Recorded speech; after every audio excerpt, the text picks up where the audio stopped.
This is Highway 118, which is the major road from Chiang Mai to Chiang Rai, and this particular part of it is the bit that goes through Doi Saket, where I live. Now, as you can see, the local council have made a very good job of making a feature of it, and it looks an awful lot better than your normal slab of concrete.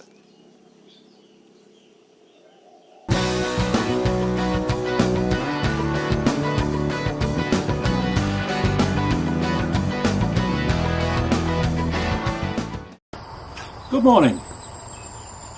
As I got out of bed at 5:30 this morning, I decided to come out and take advantage of the light. It's about 8 o'clock now.